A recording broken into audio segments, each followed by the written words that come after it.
Hey there, my name is Sean, and this is Grit, True Stories That Matter. Grit is a weekly podcast about stories, the contemporary personal narrative kind of story, and the people that craft and tell them. Why? Well, we want to feature these tellers and their stories, and also to help you, our listeners, craft and tell better, more engaging, more relatable, and more memorable stories. True stories, personal stories, Grit stories. We are nearing the end of season number 3 dedicated to the Grit Talks and the best of. And today we have got 2 stories from the Mental Health Happyish Hour, a virtual open mic that began at the end of 2020 and is still going strong. Our first story is by Shivani, who lives down in South Carolina, and our second is by Anthony, who lives in Georgia. So both of our storytellers today reside south of the Mason-Dixon line, just like this bald guy. I hope you enjoy these stories, and I thank them both for crafting them and telling them and letting me use them for the Grit podcast. As always, check the show notes for upcoming events, including this Sunday's 99-second story, Grand Slam. It is season number 6. It is co-hosted by the one and only Queen Mary Dalba out of Massachusetts, along with me. It's a lot of fun, so if you want to hear some really good 99-second maximum stories by some fantastic storytellers, join us this Sunday at 8 p.m. Eastern. I'll put a link, of course, in the show notes. Join us if you can. Okay, Shivani and Anthony, let's dive in. I majored in supply chain management for college. It's getting things in the right place at the right time. And so when my mother unexpectedly passed away, September of 2018, I got into operation mode. My mother lived in Auburn, Alabama. And unlike other cultures and communities where you talk to your parents on what they'd like to do when they leave this world, Hindus have a pretty strong checklist. There are certain Hindu rituals that must be conducted when someone passes. And so here I was in Auburn, Alabama, trying to arrange the funeral rites, the last rites of my mother. And I found the flower garlands from New Jersey. I ordered the catering from an Indian restaurant in Montgomery, Alabama.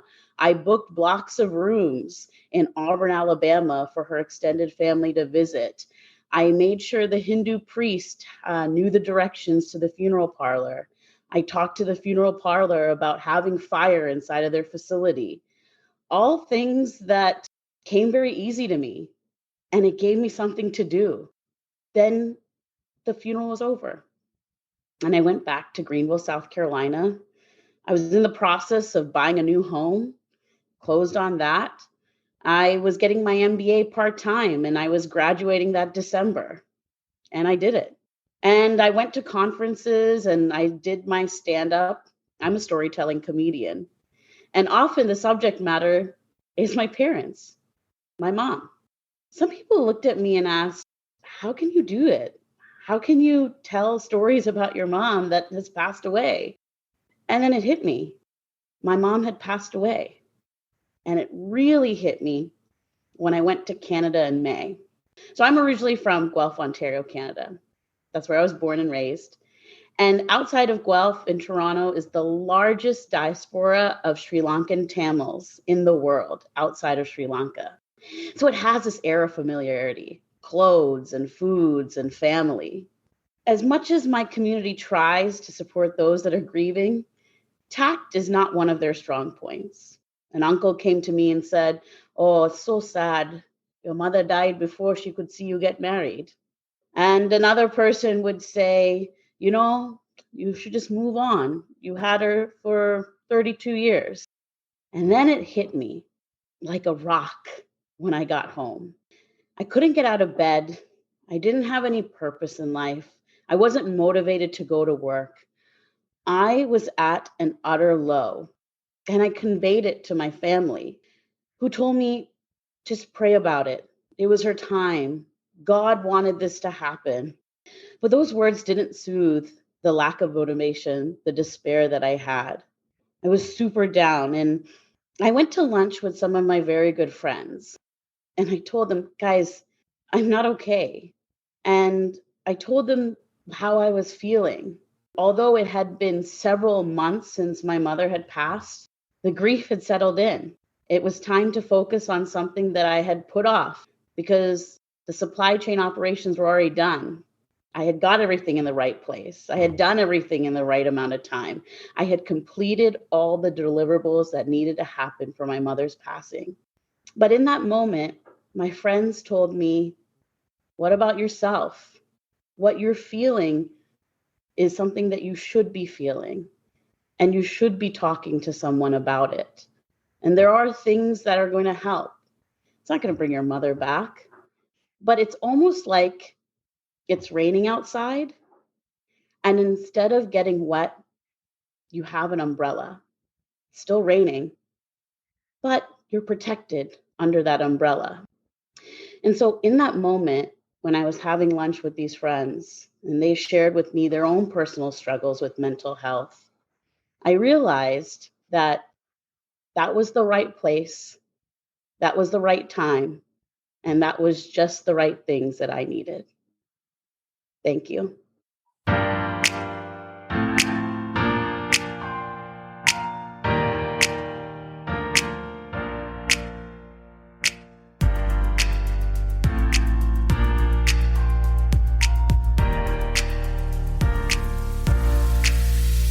Driving to work, to a job which I loathe, and it's a high pressure tech support job, which was the best I could find during shortly after a recession. Just playing the radio and just kind of thinking of random things on the 20-minute journey. But then just two things start kind of dog fighting in my mind. The first is this meme I read, or quote by Frank Zappa, that said something like, if you're unhappy because you listen to preachers, the teachers, and the grown-ups, and now you're in an unhappy dead-end job, well, that's on you. And it's like, yeah, I'm kind of happy. I don't like the job, but it pays the bills, or it's adequate. And then another thought that was doing a dogfight in my head was I went to two funerals that year. I lost my eldest sister to an unspecified respiratory problem. She was about 13 years older than me. And then it was preceded by the death of my young second oldest sister, who died in a car accident. I grieved and went through some extreme emotions, but I felt fine. I'm 43, I'm alive, my health is good. I got a job, I'm in a happy marriage, and there's absolutely nothing to worry about, except the sensation that's coming up the back of my neck, like, someone has put a hot hand in the back of your hand and is slowly grasping it. And then this other sensation of like my face going flush and my vision's blurring, and the song on the radio, which I don't remember, distorting. And that's like, this has happened before. Oh, this is so weird when this happens.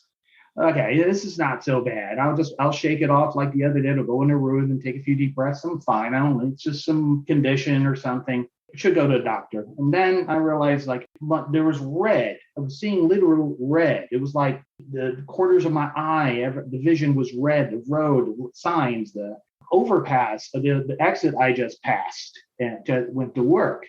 I'm like, okay, you know what? I'm going to use a sick day because I just not feeling work today. But you know what? Something is really going on. I don't know if I'm just having an allergy attack or something. So I drive my walk-in clinic and I describe my symptoms. And they said, "Do you want to sit down a moment?" Like, I'm fine. It's like, I'm like that. I'm like, I'm fine. I am fine. Do you understand? I am fine. There's nothing wrong. Mental illness does not run in this family. And it's like, sir, we can call you an ambulance, or if you can't, are you able to drive yourself? Because I think you're having some sort of attack right now, or maybe a heart attack or heart palpitation. This might be preceding a heart attack. Oh, okay, well, I've never been in an emergency room. So I drive. I don't know, I remember how I got there. I'm simply to calm down a bit, maybe a bit, hospitals are usually disassociating for me, but I'm kind of glad to be there because maybe they could tell me what's going on and why this episode keeps happening. Take my blood pressure, it's elevated. My vitals are elevated. Everything is, and they're pretty much, that dot is pretty much spiking pretty high on that monitor to the left of me. And fine, I call my wife and she rushes over. But in the minutes before, the doctor came in and says, "All right, well, we don't think you're having a heart attack, but sir, do you have a history of panic attacks?" You mean what just happened? That happens a lot. Just seems normal for me because yeah, sometimes I have to go to a party and drink, half my weight just to be able to be there and not flee from the room.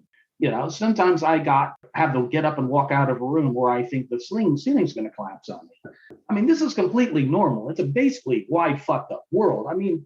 Who doesn't feel like this? This is normal. I think it's a perfect, healthy reaction to my life and this year and everything that's happened to me.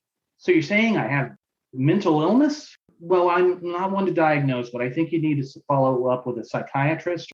This is definitely signs of a panic attack. Complete wimps have panic attacks. Women have panic attacks. Hysterical, weak men have panic attacks. I don't have panic attacks. Mental illness not run in the family. Born again, filled with the Holy Ghost, for Christians do not have mental illness.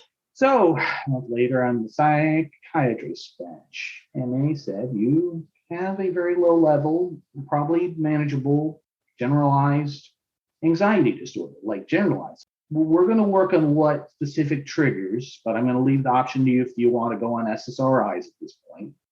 I realized that reviewing my life, having suddenly crying fits in class when I was a child, or all the little incidents, dozens of incidents, having what I thought were just rage fits. Come on, who does it just needs to grab a stack of dishes and start frisbeeing them against a wall? It felt good. It relieved a lot of pressure. So that began a process of, the other things that went wrong.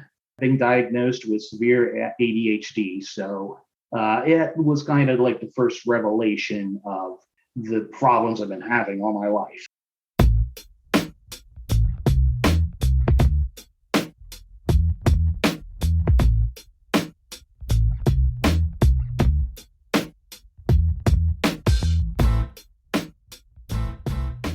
As always, thanks so much for listening and all of your support, and special thanks to Shivani down in South Carolina and Anthony in Georgia. Appreciate your stories, appreciate you crafting them and telling them and letting me use them here on the Grit Podcast. Check the show notes for upcoming events. The 99-Second Story Grand Slam. This is season number 6, Sunday at 8 p.m. Eastern.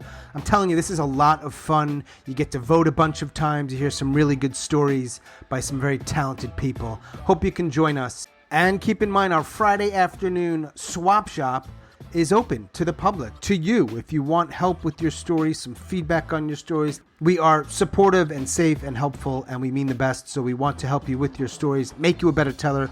Join us. And that is all for episode number 91. Boom.